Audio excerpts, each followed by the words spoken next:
जय श्री जगन्नाथ।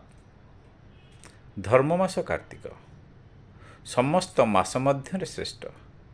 आहु यही मासरे पंचक बा पंचुक जो मासर शेष 5 दिन अति पवित्र दिन बोली गणा जाए।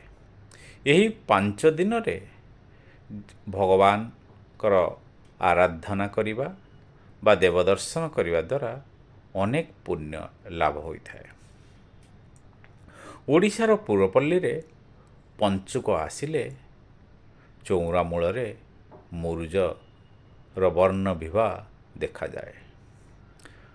गाँ गाँ रे भगवत सप्ताह मध्य चली थाए।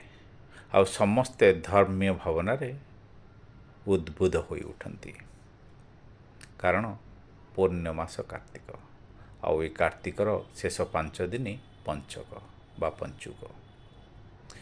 बेले बेले पंचुक 5 दिन परिवर्ते 6 दिन हुए।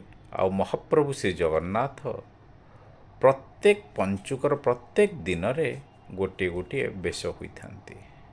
जो थर 6 दिन हुए से दिन महाप्रभु हुंती नागार्जुन बेश। आउ सबुठु आश्चर्य कथा, समस्ते जानती पंचुक 5 दिन, किंतु 2025 पंचुक टिके नियारा। एइथर पंचुक 4 दिन हेउची,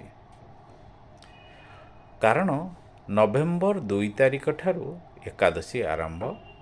यही एकादशी को हरि उत्थापन एकादशी नाम रे जना जाए।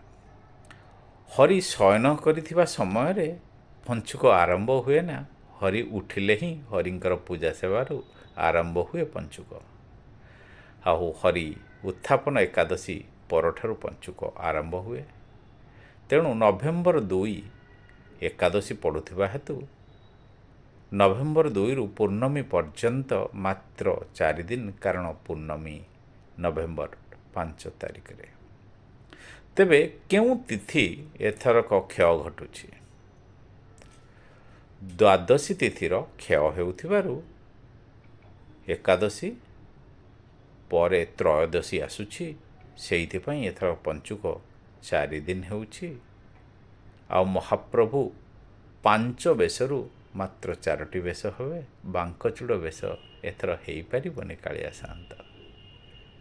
एथर पंचुक हेबो 5 दिन परिवर्ते 4 दिन। जय श्री जगन्नाथ।